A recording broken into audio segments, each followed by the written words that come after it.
Começa agora mais um episódio do Geração V, o teu programa de comentário político jovem da Rádio Observador. Eu sou o Vasco Galhardo, o voto, e comigo estão dois dos meus comentadores residentes, Olá Gonçalo Sousa e Joana Marques Braz. Como é que estão a sobreviver a estes 10 metros quadrados de estúdio? Olá Vasco, à espera que apareça uma piscina. Muita precariedade aqui. E esta semana convidámos a Sofia Ferro Santos, que tem 31 anos e é professora universitária na área da comunicação e comunicação política. E pela segunda vez temos connosco José Miguel Saraiva, que tem 27 anos e é advogado. Muito bem-vindos ao Geração V e obrigado por se juntarem a nós. Obrigado, Vasco. Obrigado pelo convite. Lá continuam os debates televisivos, uns mornos, outros mais didáticos, com legs à mistura, e aproveito para dar a nota de que estamos a gravar este programa na quarta-feira, dia 23, um dia antes do debate de Luís Montenegro e André Ventura, que terá certamente bastante sumo para comentarmos, mas vamos ter que deixar isto para a próxima semana. Mas como a vida não é só debates, esta segunda-feira morreu o Papa Francisco, na terça soubemos que afinal a Comissão Parlamentar de Inquérito à Spinum Viva pode não ver a luz do dia, e o Tribunal Constitucional declarou esta semana que algumas normas da lei que regula a morte medicamente assistida seriam inconstitucionais, mas sublinha que a maioria do diploma cumpre a lei fundamental. Vários temas que vou já passar para os meus comentadores opinarem. Joana, por onde é que queres começar? Bom, eu tenho que começar, porque hoje isto vai passar no dia 25 de Abril, e eu tenho que começar com uma oferta a todas as pessoas no estúdio. Uma surpresa da Joana. E se pudéssemos passar a grândula, enquanto eu faço esta oferta, melhor ainda, mas não podemos, portanto... Vamos Ter um lá. bom dia para me convidar. Já viste, Sofia? Estou contente de ter Vamos vindo ver As se o senhoras Gonçalo... primeiro. Obrigada. Vasco, toma o teu cravo. Ai, sim, tenho que explicar às pessoas que estão em um rádio. cravo. Obrigado, Joana. Portanto, um cravo. Obrigado, Joana. Reparem que eu fui Gonçalo! Gonçalo! Reparem que eu fui o último a receber. Toma! Deixa eu Reparem ouvir. que eu Olha, fui. mete aí no teu casaco. Não dá, se não rasga. Mas vale, cortas, Não, mas cortas, fica queres? aqui. Queres que eu te Na ponha segunda no- parte, se calhar, na- voltamos com Não te algumas preocupes que ele fica mudanças. aqui. Ai, caiu ao chão. No chão é que não. Muito bem, obrigado, Joana. Também não é o melhor sítio. Então, o que é que... Deixa-me só aqui meter o meu cravo num sítio bonito. Aqui Aconselho esta semana a ver no está ele. YouTube. Aqui está ele. O que é que eu tenho para dizer sobre debates, não é? Sim. Primeiro, feliz 25 de Abril a todas as pessoas, e espero que tenham marchado todos na Avenida Liberdade. Dar só uma nota... Vão encontrar a Joana? Vão-me encontrar, e no Carmo no dia 24, muito embora Carlos Moedas novamente não tenha apoiado o Arraial do Carmo, no dia 24 à noite, vai acontecer na mesma, portanto, e aconteceu, espero eu, dado este episódio, e eu estarei de certeza. Queria dizer que, uma primeira nota, que não sei muito bem quais vão ser os contornos deste assunto, mas a extrema-direita organizou uma comemoração, poderíamos dizer comemoração, acho que não, do 25 de Abril, no dia 25 de Abril no Martim Moniz, com um porco no espeto. Eu espero que a PSP disse que não via problema nenhum neste assunto, portanto não via perigo nenhum em ter a Avenida Liberdade cheia de pessoas a marchar com cravos e ter uns quilómetros ao lado um movimento de extrema-direita a assar porco no espeto. Portanto, espero bem que até ao dia 25 de Abril esta espécie de comemoração sinistra e bizarra seja cancelada, mas pronto. Relativamente a debates, Sim. eu acho que Pedro Nuno Santos, nós já temos vindo a falar sobre isto, eu acho que Pedro Nuno Santos realmente teve aqui um volte-face na sua postura. Eu saliento aqui algumas coisas que ele disse no debate com o Paulo Raimundo, porque a dada altura o jornalista pergunta sobre imigração, porque Pedro Nuno Santos, aqui à direita houve um aproveitamento desta narrativa da migração para capitalizar votos, não é? Já falámos sobre isso aqui, como é que Luís Montenegro nunca falou de imigração e depois de aprovar o Orçamento de Estado começou a falar da imigração e todas as coisas que nós vimos a acontecer, nomeadamente as operações especiais no Martim Moniz. Começou a fazer um bocadinho uso desta ideia da imigração e das sensações de violência, que agora o Razi veio provar ao contrário. Pronto. Mas nessa altura, Pedro Nuno Santos também disse, relativamente à imigração, umas frases que não foram bonitas. Nomeadamente, quem procura Portugal para viver tem de perceber que há uma partilha de um modo de vida e de uma cultura que deve ser respeitada, dito pelo Pedro Nuno Santos. E o jornalista confrontou com esta frase precisamente. E Pedro Nuno Santos soube sair muito bem, porque ele disse que nós queremos uma imigração controlada e humanista, portanto, toca num lado e toca no outro. E isto é o que Pedro Nuno Santos tem tentado a fazer e que fez nesse debate em quase todas as perguntas. Pedro Nuno Santos moderado. Exato. No Orçamento de Estado, quando falaram sobre o Orçamento de Estado, Pedro Nuno Santos diz, não, nós não viabilizámos o governo. Nós demos foi estabilidade ao país, não demos estabilidade ao governo, demos estabilidade ao país. Portanto, que vai saber, e é basicamente a mesma coisa. Mas Pedro Nuno Santos teve sempre uma forma muito diplomata até de estar com o Partido Comunista, de muito respeito, que o Partido Comunista, que o Paulo Raimundo neste caso, soube apanhar também, portanto, sempre com muito respeito por Pedro Nuno Santos, e essa parte eu gostei muito de ver neste debate. É um debate com um partido que tanta gente diz ser de extrema, de qualquer coisa, não é? Tanta gente diz que o PCP é um partido de extrema esquerda, e Paulo Raimundo, comparamos com o debate que aconteceu logo a seguir, não é? Portanto, André, as pessoas gostam tanto de comparar o partido de extrema-direita a um partido que dizem ser de extrema-esquerda, então vamos comparar os líderes nos debates, ainda bem, porque aconteceu naquele dia, um numa hora, o outro na hora seguinte, e nós vamos a ver, e Paulo Raimundo tratou aquele debate com muito respeito democrático. E André Ventura, e agora apresento para outro debate, André Ventura foi absolutamente desrespeitoso e roçou o ridículo. Eu tive vergonha alheia de André Ventura. Não é que eu tenha também achado que Mariana Mortágua adotou um estilo muito de guerrilha, como também já é o estilo do Bloco de Esquerda, mas também acho que deu ali um bocadinho de show. Ou seja, eu acho que o debate ficou ali um bocado pelo show, mais do que pelas ideias, pela política. Acho que Mariana Mortágua soube desmontar muito bem as tarifas e as lacunas económicas que o Partido Chega tem, quando ela mete os legs em cima da mesa e diz 75% das importações são da União Europeia, portanto você quer o quê? Sair da União Europeia? Já desocupas, nem tanto. Hã? Sobre os ocupas. Mas ela fez uma coisa que foi, ela conseguiu sempre. André Ventura teve uma postura para mim odiosa mesmo, em que ele até pôs em xeque a Nelma, a jornalista, pôs em xeque e foi aí várias vezes, foi a este ponto várias vezes, e dizia: Mariana Mortágua tem que me responder, Mariana Mortágua tem que me responder. A dada altura aquilo era uma terra sem lei, não havia as perguntas do jornalista, quer dizer, André Ventura não quer saber para as perguntas do jornalista. E a Mariana Mortágua respondia-lhe. Ao passo que depois a seguir dizia, então já respondi, agora responda-me o André Ventura. E ele não respondeu. Portanto, sim, eu acho que ela não conseguiu dar uma resposta à altura relativamente aos ocupas, mas também não acho que seja um tema assim tão relevante, no sentido em que nós não temos propriamente, ou seja, André Ventura quer fazer passar que nós estamos de repente num pré que está a gente a ocupar toda a gente, as propriedade privada. Não é verdade, não é? Não é verdade quando nós temos uma crise de habitação, quando temos casas desocupadas, portanto, habitações que não têm lá ninguém a viver. É uma situação completamente diferente. Obrigado, Joana. Zé Miguel, o que é que tens achado destes últimos debates? Queremos saber aqui a tua opinião. Eu acho que, de um modo geral, do que eu tenho visto, e eu não tenho visto todos os debates, tenho visto os mais essenciais, se posso dizer assim, sem menorizar ninguém. Acho que tem tido muito menos qualidade. Ou seja, mas isto já não é deste ano, já é desde o ano passado e de algum tempo esta parte. Pelo formato em si também? Pelo formato, em 26 minutos discute-se o país como... Exato. Se calhar também é um pouco a adaptação da comunicação a este tempo de coisas mais instantâneas, mais rápidas, de um span of attention mais curto. Mas eu acho que em 26 minutos não se pode retirar nada, a não ser soundbites, que é o que se tem retirado. Exato. Os Legos, os Ocupas, a casa do Ventura. Pronto, isso retira-se, mas isso não diz nada a ninguém. Eu acho que contra o André Ventura, para mim, eu concordo, porque 99% dos comentadores chega ao fim do debate e o André Ventura perde sempre os debates. Mas isso já não é de agora, desde que o André Ventura existe, que ele perde todos os debates. E eu concordo, porque acho que a postura é errada, o conteúdo, já nem vou falar disso. Agora, o que é certo é que o André Ventura, todas as eleições sobe a sua votação e sobe a sua representatividade do partido Chega. Portanto, eu não sei se não temos que olhar de forma um bocadinho diferente para aquilo que o André Ventura diz e como. Aquilo não nos agrada a nós. 70% do eleitorado se calhar não agrada, ou 80%. Mas se calhar consegue agarrar o eleitorado que ele realmente quer agarrar, que é o seu. E o que é certo é que os 18% do ano passado significam alguma coisa, a postura dele mudou muito. E o que é certo é que uma sondagem recente do Expresso, com a distribuição de indecisos, já é 21%. Achas que está a conseguir capitalizar? Eu acho que ele consegue entrar dentro do seu eleitorado, que é o eleitorado descontente, que não quer saber se ele se enganou nos metros quadrados da casa, que não quer saber se ele disse que a irmã da Mariana Mortágua era assim ou assado, se foi assaltada ou se não foi. As pessoas não querem saber da veracidade das coisas que ele diz. As pessoas querem saber que é um político que é diferente, cada um analisa se é para pior ou para melhor. É um político que é diferente, que se calhar nunca esteve lá, portanto nunca roubou, os outros roubam todos, e portanto ao menos aquele nunca roubou e aquele responde aos anseios de alguma parte da população e capitaliza até alguns sentimentos mais primários que nós possamos ter.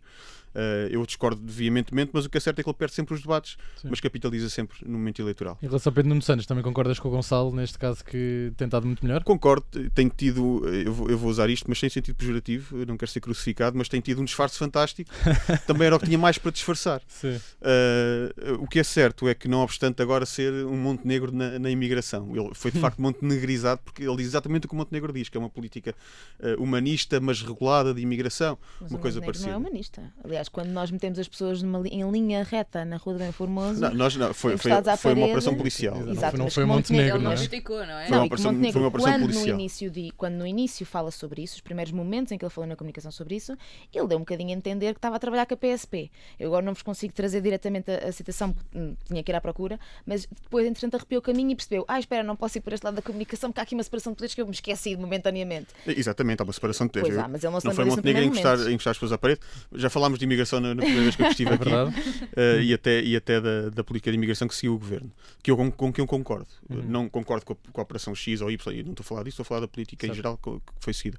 Não obstante, eu acho que Pedro Nuno era o que tinha mais para disfarçar, mas também ele se consegue disfarçar até certo ponto. Ele consegue disfarçar numa postura menos agressiva e menos de guerrilha, como disse a Joana, que ele gostava tanto de ter e que ele é naturalmente, que eu acho que ele é uma pessoa impulsiva, uma pessoa de guerra, Mas depois nas no bom ideias, sentido entanto. de guerra, de debate mais aquecido, mas depois não consegue parar de estender a mão ao PCP, não consegue parar de estender a mão ao LIVRE. Minutos antes faz apelo ao voto útil, mas depois diz: não, sim senhor, o LIVRE é um partido que eu quero entender. Nunca, o PS que eu me lembro e que eu vi crescer, não estenderia a mão ao LIVRE ou a um PCP. Mas disfarçar, ele conseguiu abrir o jogo relativamente a questões de propriedade privada. O Montenegro, então se calhar Montenegro é muito mau. Mas o que eu estou a dizer não é. Em políticas O abrir o jogo dele é virar o bico ao prego. Ele não é esta pessoa política, não é corresponde a Pedro Nuno Santos que nós Mas nunca conhecemos. são palavras, são factos. Ele abriu o jogo. Certo, Montenegro mas não. tudo bem. Agora, a questão é saber se isto é um disfarce para a campanha eleitoral ou se isto é o Pedro Nuno Santos que evoluiu de repente politicamente nos espaços de 11 meses. Sim. Isso é que eu duvido mais. Aqui a ouvir a opinião da Sofia sobre os debates. Também sei que não viste todos, mas tens algo a dizer, Sim, certamente. muito no geral. Eu, em relação até mesmo ao método que estávamos a falar, sobre se é a questão do tempo, se não é a questão do tempo, que é que tu obviamente achas? o tempo não ajuda, Certo. mas estava-me aqui a lembrar também por causa da questão da Nelma Serpa Pinto também, ela fez aquela entrevista ao Pedro Nuno Santos e depois no dia seguinte, ou mesmo nesse dia, o Luís Paixão Martins pôs no Twitter que o Pedro Nuno Santos era o único político que respondia às perguntas do entrevistador, mas que isto não era um elogio, no sentido dele os entrevistadores deviam ser gentilmente ignorados e eu sinto que os debates também estão a caminhar um bocadinho por aqui, porque, ou seja, nós temos o debate, mas a maior parte das pessoas, como nós, não vêem os debates todos. Mesmo quem tem muito interesse em política não vê os debates todos. difícil Portanto, o que é que as acompanhar, pessoas veem? Veem os comentários, veem os podcasts, ouvem na rádio, veem os Reels e os TikToks e os soundbites que se mete e cada partido trabalha para pôr nas suas redes sociais e vê muitas vezes os fact-checks. Quem é que mentiu mais? E, portanto, isto faz com que cada político vá para o debate já com o seu guião preparado, porque sair um bocadinho do guião vai logo o fact-checker, pode dizer que não foi completamente verídico e vais colocar muito menos imprevisibilidade, muito menos debate, um debate com muito menos debate, por assim dizer. No geral, especificamente entre os candidatos. Os candidatos. Acho que o PS e a EL é quem tem tentado capturar um eleitorado um bocadinho diferente do normal deles, ou seja, o PS um bocadinho normal, ou seja, em comparação ao ano anterior. PS mais ao centro. Um bocadinho mais ao centro e a EL também, ou seja, porquê? Porque são aqueles que estão à volta do PSD a procurar capturar aquele que é o voto de descontentamento com o atual governo e com a forma como Luís Montenegro tem estado a trabalhar. O Chega, eu concordo com o que estamos a dizer, que sempre criticámos, mas ele consegue resultados. O que eu acho este ano é que há aqui duas condicionantes. Primeiro, a maior parte das pessoas já estão mais preparadas, e já vão mais preparadas, como nós vimos com os Legs e com a Mariana Mortágua, para debater com este tipo de pessoas, táticas. E, portanto, ele perde um bocadinho de eficácia, porque há mais preparação. Depois, há mais cansaço, ou seja, já não é novidade, já toda a gente sabe, portanto, já não há aquela coisa de aí vamos ver, porque o que é que ele vai dizer esta vez, já ninguém quer saber, porque é igual sempre, é mais do mesmo. E depois, aquilo que ele conseguiu no ano passado, que foi buscar muitos votos da abstenção a prometer que era diferente, eu acho que depois de todos os casos que aconteceram este ano em relação à bancada parlamentar e outros dirigentes do Chega com justiça, ele próprio nos debates também parece claramente mais fragilizado sobre este tópico, porque sabe que é um tópico que o faz fragilizar e eu acho que ele não vai conseguir capturar expectativa, pode ser um wishful thinking, não é?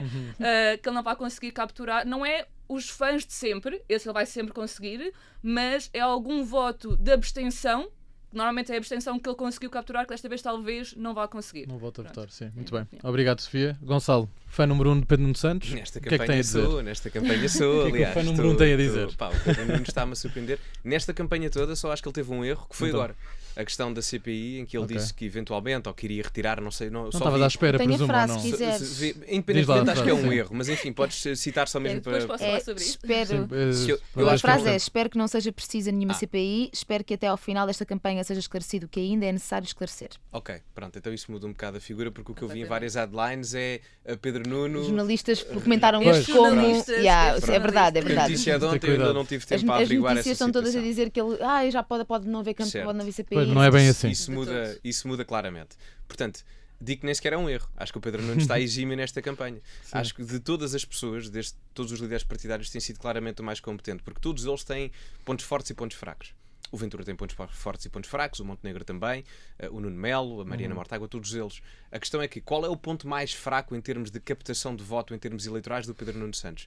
É o colar à extrema-esquerda, ou à esquerda radical, ou quiserem nomenclar o bloco de esquerda, o que vocês quiserem chamar. As duas meninas a rir. Em termos académicos, há quem diga que, enfim, PCP, Bloco de Esquerda e o Chega enquadram-se em partidos democráticos radicais em termos igualitários. Portanto, vamos usar essa. Muito bem. Portanto, o maior medo, entre aspas, ou o ponto mais fraco do Pedro Nuno Santos é o colar do Pedro Nuno Santos à esquerda radical, porque sempre foi, até historicamente, na sua vida Falava-se partidária. muito disso, sim. Só que o Pedro Nuno Santos tem-se defendido bem em várias instâncias. A primeira delas é que em nenhum debate, nenhum debatente que esteve a debater contra o Pedro Nuno Santos conseguiu catapultar esse argumento de que o Pedro Nuno Santos é um radical de esquerda, não sei o que mais. Vamos ver como é que o Luís Montenegro faz isso, Pois. mas Ventura não o conseguiu fazer. O PAN tentou. Tentou, exato, mas sem grande sucesso, a meu ver, Sim, porque sim, o Pedro concordo. Nuno conseguiu desviar e driblar bem, ele tem estado bem, sem se exaltar muito, porque há muito eleitorado que aprecia isso, não é? Sim. Falávamos aqui da questão do Ventura perder sempre os debates. Talvez quem analisa os debates aprecie um estilo não tanto intempestivo, mas a verdade é que os debates, pelo menos da forma que eu os vejo, é quem é que consegue ganhar mais votos, porque no final do dia o conto é 18 de maio, não é? Se é Claro. mais ou menos erudito na Sim, forma sim, como sim. se expressa. E portanto aí o método de análise também conta para ver quem é que ganha ou não. Relativamente ao Pedro Nuno, acho muito interessante o que ele está a fazer. Com o Paulo Raimundo, acho que foi um debate fácil, porque o Paulo Raimundo, eu não sei se vocês ligam muito a futebol ou não, mas eu lembro-me de um jogo do Sporting, do Sebastián Coates, que era um central do Sporting, marcou 3 autogolos. O Paulo Raimundo parecia o Coates, marcou 3 autogolos. Foi uma coisa impressionante, porque o Paulo Raimundo passou o debate todo a atacar o Pedro Nuno Santos, ou quase todo. E isso é uma assistência de baliza aberta para o Pedro Nuno Santos, porque se o líder da esquerda radical, ou de um dos partidos da esquerda radical, me ataca tanto, então eu não sou da esquerda radical. É o que o público vai percepcionar. E o Pedro Nuno percebeu. Não tem que fazer muito, o público já está a percepcionar a assistência que o Paulo Raimundo me está a dar para o gol de baliza aberta. Isso sem dúvida. Relativamente ao debate do Ventura com a Mortágua, Para fechar. o Chega tem claramente que se preparar melhor na dinâmica económica, é muito insuficiente. E reparem, na parte de expansionismo fiscal, eu olho para o programa do Chega e gosto bastante, como devem imaginar. Agora, eu olho para a parte do expansionismo orçamental, da parte de despesa pública, Já e há não uma gosto grande tanto. incoerência. Ok. A Liz Truss, por exemplo, no Reino Unido aplicou a mesma coisa, expansionismo fiscal e Correu expansionismo muito mal. orçamental. Correu. Ao fim de 45 dias estava aonde? Fora. Não sei, mas não era a primeira-ministra do Reino Unido. Exato. Era não é? alface. Pronto. Exato, alface. Na segunda parte do debate, se o debate acabasse a meia, Mariana Mortágua, para mim, se quiséssemos classificar, ganharia de goleada. Na segunda parte, o Ventura equilibra porque fala dos tópicos que lhe são mais favoráveis e vai buscar a questão das ocupações e Exato. etc. E também da questão da imigração, que é mais fácil para o Chega dialogar nesse aspecto do que propriamente o Bloco de Esquerda. Sim. E, portanto, sabe que cativa mais o eleitorado nesse aspecto. Contudo, no overall, acho que a Mariana Mortágua acaba por sair de cima nesse debate e faço também uma crítica genérica à direita, porque eu não acho que a esquerda tenha estado propriamente bem nos debates, tirando o Pedro Nuno Santos, que tem sido claramente o melhor, Sim. mas a direita está fraca, toda ela. O Luís Montenegro não esteve particularmente bem com o Paulo Raimundo, não foi um debate por aí além. O Rui Rocha, furos abaixo do que eu esperava dele. Até o próprio Ventura, que é um estilo que eu gosto de show político, infotainment, sabes? Eu gosto dessa Sim. conjugação, Tem independentemente da concordância ou não. Eu gosto Sim. desse estilo, acho que entretém e é bom para cativar as pessoas bem. para a política. Mas acho que a direita está abaixo, quer o Rui Rocha, o Ventura ou o Montenegro. Muito bem. Passando agora às recomendações, quero saber o que é que os meus comentadores e convidados têm para sugerir esta semana. Começamos por ti, Sofia. O que é que vais recomendar aos nossos ouvintes e espectadores? Duas pequenas recomendações. A primeira é também na Netflix, já que já falaram aqui do Adolescence, mas a minha recomendação é The Residence, que é um crime na Casa Branca. Tem crime, Da tem Shonda comédia, Rhimes. é super engraçado, portanto é assim mesmo engraçado, está muito bem feito. E a segunda recomendação, pronto, o episódio vai sair neste dia, portanto a ver se as pessoas ainda ouvem com tempo, Sim. que é Descerem à Avenida. Avenida, se estiverem em Lisboa, ou participarem nas comemorações do 25 de Abril, em qualquer sítio que Também estejam te podem no país, encontrar ou no mundo. lá? Também te podem encontrar Sim, na Avenida da Liberdade? certamente estarei na Muito Avenida. bem. Obrigado, Sofia. Gonçalo? Eu vou recomendar um livro sobre os primeiros anos da Primeira República, ou os anos da Primeira República, no caso, do Jaime Nogueira Pinto, Nobre Povo. Muito bem. É interessante para perceber o que é que nos levou a não ter a Primeira República. Uhum. Portanto, e como é que se pode evitar, na minha interpretação, chegar a déficits democráticos. Muito bem. Obrigado, Gonçalo. Zé Miguel? Eu vou recomendar um livro também, chama-se O Crepúsculo da Democracia, da Anne Applebaum. É uma análise desta autora que tem vários livros sobre o tema, sobre a ascensão de movimentos extremistas, nomeadamente de extrema-direita, e até o apelo emocional que fazem aos seus eleitores ou potenciais eleitores é altamente elucidativo. Acho que toda a gente fica a perceber o porquê do que está a acontecer também. Muito bem. Obrigado, Zé Miguel. Joana? Eu vou recomendar algumas coisas para se fazer no 25 de Abril. Sim. Portanto, o primeiro que eu vou recomendar é um concerto que se chama Variações sobre Paredes. Concerto na Praça do Município, dia 27 de Abril, portanto no domingo. Portanto, estamos a gravar isto só vai sair no dia 25. Portanto, domingo podem ir, é o encerramento das comemorações deste ano de Abril. E depois 2 percursos, um que está agregado ao Museu de Lisboa e chama-se O Povo Está na Rua, no dia 26, portanto sábado, e um que se chama Adoro, Adeus Pátria e Família, no dia 26 também, e está associado ao Museu do Aljube, Resistência e Liberdade. Muito bem. Obrigado, meus caros. Vou passar agora a palavra à Sofia, que quer dar ainda uma palavrinha sobre o tema da primeira parte da CPI e desta confusão toda. Sim, que falámos está à volta um bocadinho sobre isso. Eu acho que aquilo que o Pedro Nuno Santos sempre disse é que a CPI era a única forma que garantia, que dava por garantido que a situação ficava esclarecida, porque obriga à demonstração de documentação e que as coisas ficavam esclarecidas, escrutínio maior. Mas, o facto de ser uma forma que garante esclarecimento não quer dizer que seja a única forma que permite esclarecer a situação. O que ele está a dizer agora é: se a situação for esclarecida de outra forma, não é? Através da transparência e dos esclarecimentos todos em relação aos clientes todos, em relação à reestruturação que fez, ao trabalho feito, isso tudo, então não há necessidade de uma CPI. Mas é um bocado, eu acho, wishful thinking da parte dele nesse aspecto. Portanto, é só essa nota. Eu acho que não há nenhuma contradição daquilo que ele estava a dizer ou que disse. Muito bem. E a Joana agora queria também falar... Eu queria dar só uma nota, que nós não podíamos fazer este programa, parece-me a mim, nesta semana, sem dar uma nota de pesar relativamente ao Papa Francisco. Concordamos aqui que foi o nosso melhor Papa da nossa geração, ou não? Sim. Tivemos Gonçalo. muita sorte, eu acho. Bento 16. Bento 16, está bem. Eu percebo Bento Deixamos 16. essa conversa para depois. Pronto. Eu acho que, ou seja, a Igreja tem um poder enorme na sociedade e na forma como muitas pessoas formulam os seus pensamentos e o seu desenvolvimento. E aqui não tem a ver, lá está, como a esquerda toda tem vindo a dizer nestes dias, não tem a ver sobre crença ou sobre fé. Tem a ver com a Igreja ainda é uma instituição muito fechada relativamente à homossexualidade, relativamente, sobretudo a isso, às mulheres também. É verdade. E o Papa Francisco colocou mulheres em cargos de poder, colocou mulheres em cargos que nunca tinham sido ocupados por mulheres. O Papa Francisco disse que a Igreja é para todos. Exato, e uma coisa que as pessoas não têm sido referida agora, toda a gente anda a falar sobre isso, não é? E ainda bem que foi uma grande frase que ele disse aqui em Portugal. Ainda por cima, sim. Ele disse essa frase dias após pessoas da comunidade LGBT terem sido apedrejadas num evento que fizeram incluindo nas Jornadas Mundiais da Juventude, porque havia uma associação dentro das Jornadas Mundiais da Juventude para crentes LGBT e essas pessoas estavam a fazer uma dinâmica e foram apedrejadas. E dias após isto o Papa diz isto, todos. O Papa abriu muito as portas a um discurso sobre a homossexualidade. Claro que depois a seguir as pessoas vêm dizer mas ele também disse uma coisa que foi homofóbica uma vez e também fez. Claro que sim, também disse que não foi casava. Foi pela questão dele ter dito na altura, criticaram-no porque ele disse que a homossexualidade era um pecado. Disse que não era um crime, que era um pecado, exatamente. Sim, foi isso. Ou seja, claro que podia ter feito muito mais coisas, mas tentou. Mas dado e tudo, não abriu imaginamos portas, o difícil que abriu portas. Ele vê a perspectiva de que Deus ama os pecadores, não ama o pecado. Foi mais nessa ótica que ele disse. Sim, mas ou seja, ele abriu a porta a... Não, é isso. É isso. Aliás, ele disse uma vez a uma pessoa homossexual, ele disse que Deus fez-te como és e Deus ama-te como tu és. E se tu procuras Deus, quem sou eu para dizer que não? Portanto, ele realmente foi um Papa que eu só espero que nós daqui vamos sempre para mais. Era isso que eu vos ia perguntar, temos o Tolentino como Papa ou não? Eu adorava. Era lindo.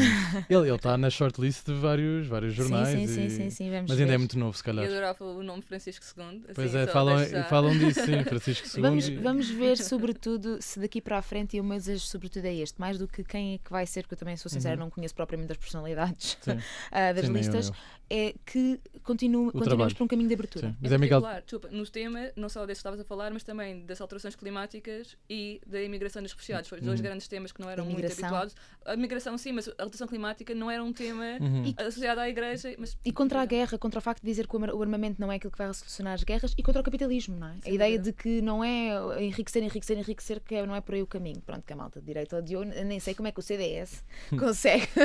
Zé Miguel, as tuas notas sobre o Papa? Não, de enorme pesar, replicar as palavras da Joana. Lá está, independentemente da fé, da crença, do quanto acreditamos ou não, ou sequer se acreditamos ou não, acho que a Igreja é, acima de tudo, uma instituição política e social. Tem estes dois papéis que são fundamentais, mais do que religiosa. E estes tocam-nos mais, a todos. E este Papa, de facto, abriu portas que se encontravam fechadas há muito e que não sabia se alguma vez se iriam abrir ou quando. Corajoso. Lá está, o meu ponto é: vai haver continuidade ao trabalho que o Papa fez, ou vai ser tudo destruído num ápice? Vamos ver. Eu desejava que houvesse alguma continuidade. Claro. Eu acho que nesta onda dos temas que tantas vezes temas votamos fraturantes politicamente, ou seja, que na política são discutidos e às vezes os argumentos que são dados para discutir esses temas muitas vezes são alicerçados na fé. Desta semana voltámos a ter a eutanásia a ser chumbada no Tribunal Constitucional. Não foi bem isso, não é? Eles disseram algumas normas. Exato, 6 normas. Ok, mas não pode passar sem essas normas serem alteradas. Talvez, mas eles disseram que é isso. Sem nada em constitucionalidade. Eles disseram que a maioria de diploma cumpria a lei fundamental. Mas a questão é, não nos esqueçamos que o PSD, apesar da lei da eutanásia já ter sido passada por várias maiorias, com pessoas diferentes constituídas por governos em parlamentos diferentes, com parlamentos com constituições diferentes, já foi passada com várias maiorias, e o PSD, quando tomou posse o ano passado, disse: não vamos fazer a regulamentação desta lei. Portanto, a lei da eutanásia já existe, já foi passada, mas é preciso que haja um regulamento para que, de forma concreta, se possa perceber os procedimentos que são feitos e para que alguém possa efetivamente pedir a morte medicamente assistida. E o PSD disse: não vamos fazer isso enquanto o Tribunal Constitucional não vier pronunciar sobre esta lei. Portanto, mais um adiamento. E este chumbo de algumas normas, ou advertências de algumas normas terem sido declaradas inconstitucionais, faz com que ainda haja mais um atraso sobre isto. Portanto, andamos aqui numa lei que, e acreditando que o Parlamento representa o povo, numa lei que o povo tem vindo a dizer, na sua maioria, que quer há tanto tempo,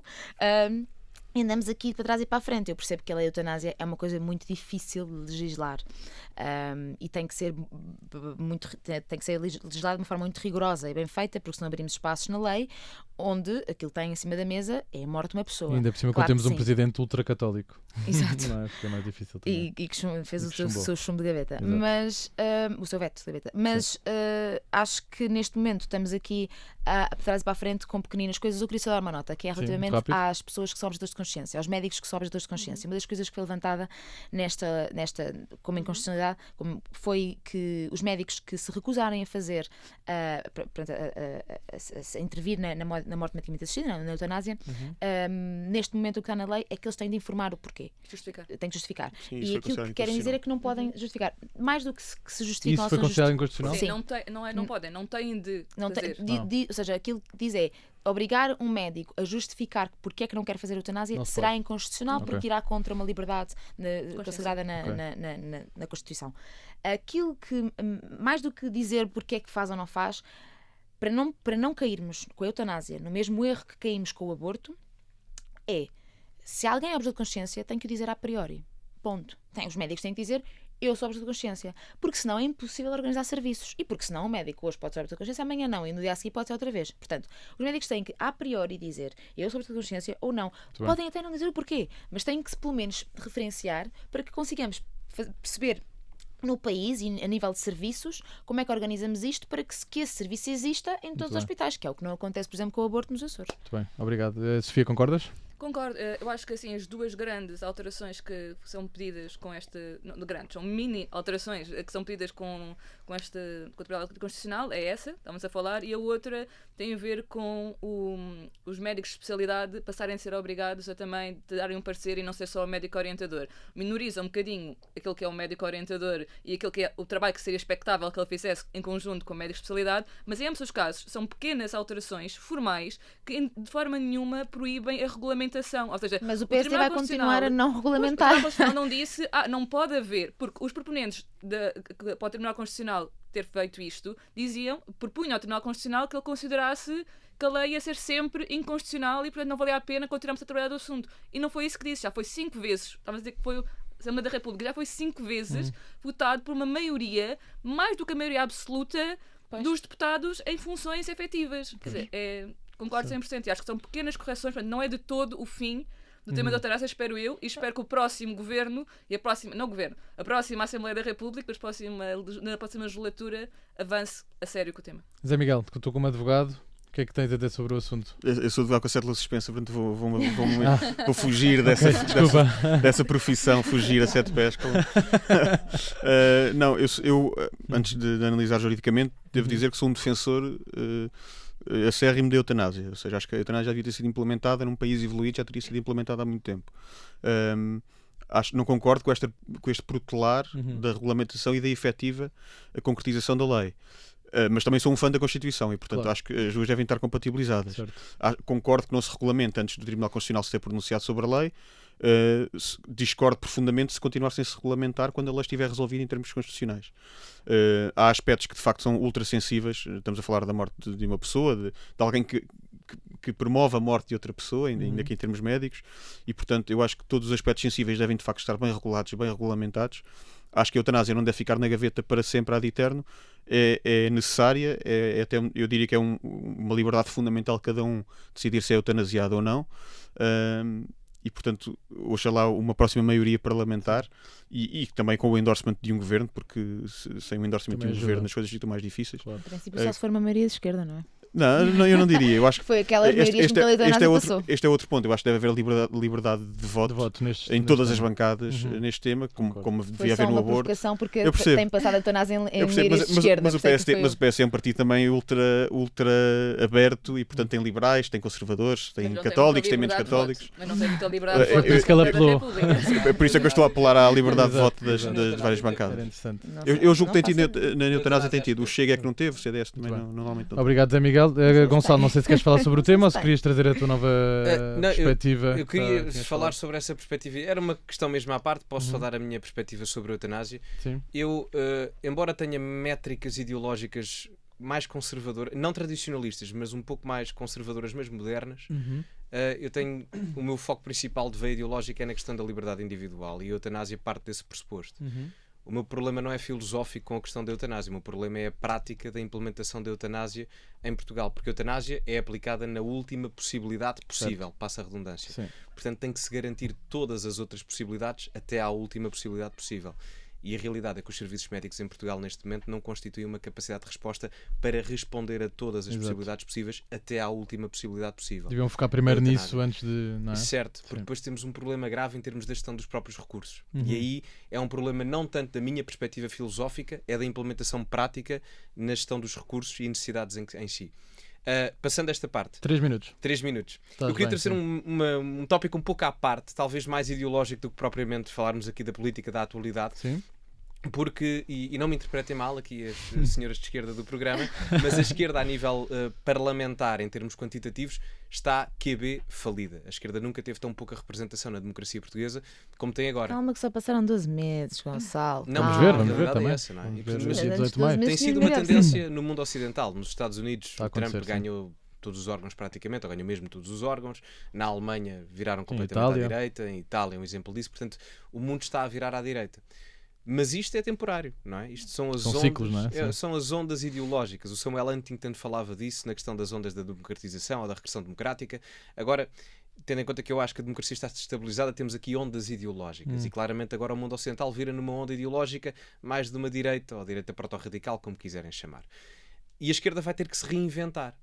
E o que é que eu acho que a esquerda tem que fazer para se reinventar? Vais dar conselhos à esquerda? Sim, porque eu Já gosto de estou a tomar explorar nota. isto. Exato, Sofia, toma Olha aí nota. o caderno. Não, porque, reparem, é muito interessante nós pensarmos isto. Eu sou claramente de direita, gosto imenso de economistas de direita, mas gosto muito mais de ler economistas de esquerda. Aliás, eu já disse isso várias vezes. O meu economista de esquerda favorito é o Branko Milanovic. Aliás, economista favorito que acaba por ser de esquerda. Mas a esquerda vai ter que se reinventar. E esse reinventar acaba por quê? Por diferenças comunicacionais, de políticas públicas depois em termos de repercussão, mas vai ter que se reinventar principalmente em termos da sua macronarrativa. E às vezes são coisas simples. Em vez de taxar os ricos, vamos alterar o taxar os ricos para taxar riqueza ou taxar propriamente propriedade e não tanto o trabalho. São coisas diferentes. Sim. E já não é aquela zombificação comunista quase. Sim, contra os ricos. E etc, etc. É uma perspectiva muito mais saudável, muito mais equilibrada e que pressupõe também alguma intervenção do Estado que certamente é apelativo para uma esquerda QB moderada ou alguma esquerda mais keynesianista.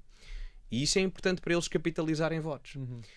Porque enquanto a esquerda não fizer isso, vai haver sempre um motivo para a justificação ideológica da direita ou o centro-direita para justificar o porquê das pessoas não terem dinheiro. E um dos grandes problemas da esquerda é que se focou demasiado em causas sociais, na última década, 2 décadas, e o problema é que muitas das vezes as pessoas que estão na opinião pública, nos cargos políticos, etc., têm mais capacidade financeira do que a classe média ou classe baixa. Pois. E, portanto, é normal que quando a classe ou a preocupação económica está satisfeita, a necessidade económica está satisfeita, o ser humano olhe para outro tipo de necessidades, mais periféricas, secundárias ou terciárias. E depois é normal que as classes médias ou baixas não se vejam representadas por um discurso que está demasiadamente conotado com uma questão cultural, que eu não digo que esteja, a esquerda e a direita têm as suas agendas culturais, isso é normal, mas não partem de um pressuposto primário de preocupação com a classe social. E enquanto a esquerda não fizer estas mudanças, preocupar-se com uma narrativa de taxar riqueza e não propriamente o trabalho, ter uma narrativa mais preocupada com a classe social e não tanto com a questão étnica ou sexual das pessoas, se a esquerda fizer isso, vai certamente apelar a um eleitorado que eu até vos digo, certamente vai quase até ao centro-direita. Portanto, se a esquerda quiser fazer esta mudança civilizacional, vai ter que partir daí. Obviamente que algumas faixas mais à esquerda não gostarão desta alteração, mas a realidade é que muito centro-esquerda vai apelar a isto e até algum eleitorado liberal, por proveito eleitoral, pode certamente ir atrás. Pedro Santos, espero que estejas a ouvir o nosso programa. Eu não quero dar conselhos ao Pedro, mas eu acho interessante explorarmos isto, não é? Porque as dinâmicas da alteração ideológica no mundo são pelo menos... Eu acho que é preciso clarificar como é que faz essa alteração de taxar a propriedade em vez de taxar o trabalho, porque na verdade a propriedade é o produto do trabalho. Certo, passado, mas do trabalho passado. Vamos eu ter que percebo fechar. isso. Deixa-me só. Pois é complicado. Sim, Desculpem. 3 minutos Desculpem. é mais complexo. Mas só para dizer que a propriedade é muito mais cara de adquirir porque valoriza muito mais a longo prazo do que propriamente o consumo rápido. Repara que nas últimas décadas o luxo, as viagens, as televisões, as Playstations, etc., tornaram-se mais baratas, mas a propriedade tornou-se mais cara porque se tornou mais complicada de adquirir. Portanto, mais difícil em termos de oferta. Queria dizer uma coisa, Sofia, muito rápido. Não, ou seja, em vez de mudar de tema, para mim, continuávamos neste. Atenção, Mas não é temos uma coisa tempo. que eu concordo a 100% com o que estou a dizer, não é? Acho que as pessoas vão Temos que conversar sobre Mas isto isso. era um tópico que eu gosto de deixar para debate, que Vai- acho que é interessante para aprofundamento ideológico. Vai ter que ficar para outro programa, Ok. porque o nosso tempo chegou ao fim. Obrigado, Joana Marques Braz, Gonçalo Sousa, Sofia Ferro Santos e José Miguel Saraiva. Voltamos todas as sextas com um novo episódio. Estamos sempre disponíveis a qualquer hora, em qualquer lugar, em vídeo no YouTube e em podcast, onde podes seguir o nosso programa e partilhá-lo com os teus amigos e família. O Geração V é uma parceria entre o O Voto e a Rádio Observador. Eu sou o Vasco Galhardo. Muito obrigado por estares desse lado. Tudo a correr bem e até para a semana.